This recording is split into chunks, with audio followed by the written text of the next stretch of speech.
Bismillahirrahmanirrahim.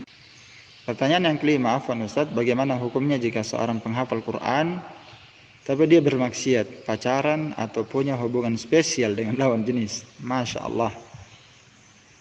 Nah, hal ini kadang terjadi pada sebagian ikhwan dan kadang terjadi pada sebagian akhwat, anak-anak kita yang masih muda-mudi ini.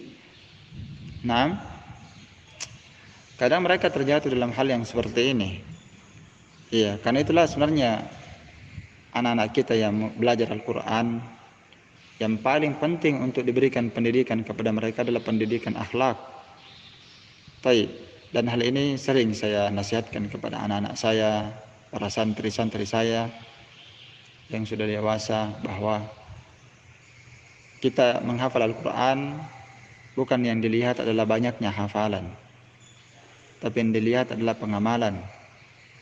Walaupun hafalan kita sedikit, yang penting adab dan akhlak kita perhatikan baik-baik.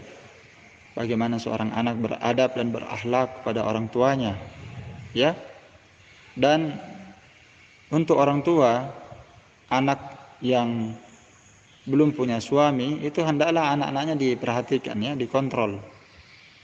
Baik, dalam menggunakan HP.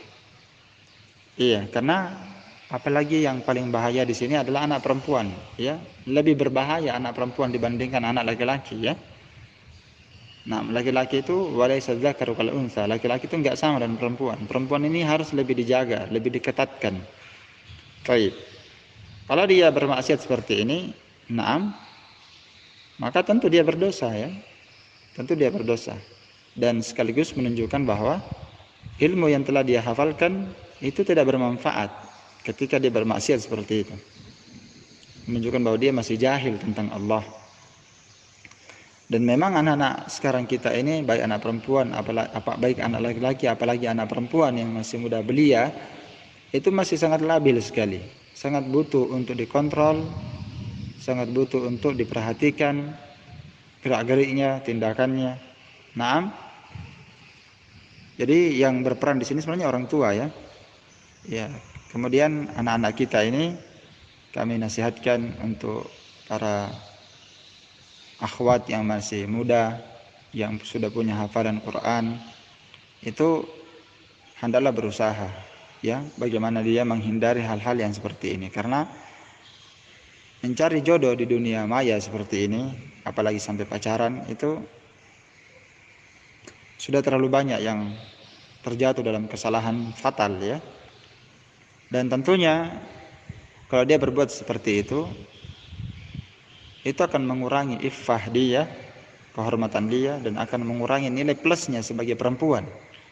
Karena nanti kalau dia menikah, apalagi kalau tersebar berita bahwa si akhwat ini, si fulanah ini sering chat dengan ikhwan, itu akan jadi aib bagi dia.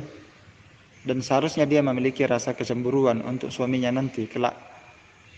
Ya, coba kita bayangkan kalau dia sudah bersuami nanti, ya.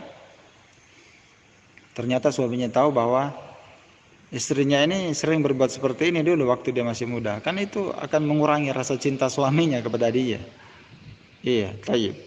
Dan hal lain yang perlu Anda ketahui, bahwa Allah Subhanahu wa taala itu Maha Adil, akan memberikan kepada pasangan sesuai dengan bagaimana akhlak dan adabnya, bagaimana agama seseorang. Iya. At-tayyibuna lit-tayyibat. Orang-orang yang baik itu akan diberikan wanita yang baik. Al-khabithuna lil-khabithat. Ya, laki-laki yang buruk akan diberikan juga dengan wanita yang buruk. Demikian pula sebaliknya. Wanita-wanita yang baik akhlaknya, baik agamanya, pasti akan diberikan laki-laki yang baik sama semisal dengan dia. Dan itu adalah firman Allah. Dan wanita-wanita yang buruk, wanita yang jelek, wanita yang tidak menjaga kehormatannya, tentu akan diberikan oleh Allah Subhanahu wa taala untuknya laki-laki yang semisal dengan dia. Jadi seorang itu ketika dia menikah tidak perlu dia melihat terlalu dalam, terlalu panjang. Cukup dia melihat dirinya, bagaimana dirinya, seperti itulah dia akan diberikan oleh Allah. Jadi kalau Anda menginginkan suami yang baik, suami yang sabar, suami yang baik akhlaknya dan adabnya, suami yang baik agamanya, perbaikilah diri Anda sebelum Anda menikah. Karena membangun sesuatu sebelum menikah, Anda membangunnya di atas bangunan yang buruk, bangunan yang salah, bangunan yang jelek, maka rumah tangga tidak akan menjadi baik setelahnya. Ya.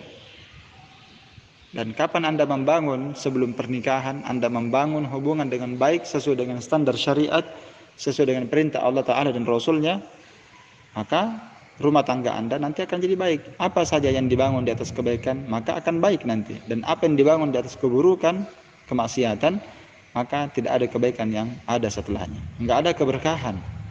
Iya. Jadi seorang wanita ini jangan dia bermudah-mudahan ya, bergampangan berhubungan dengan laki-laki yang bukan mahramnya, apalagi terlalu baper. Ya, dijanjikan sedikit, dia klepek-klepek. Ya, maka yang seperti ini perlu dan sangat harus dihindari. Iya. Baik. Saya kira ini cukup. Wallahu taala a'lam bishawab.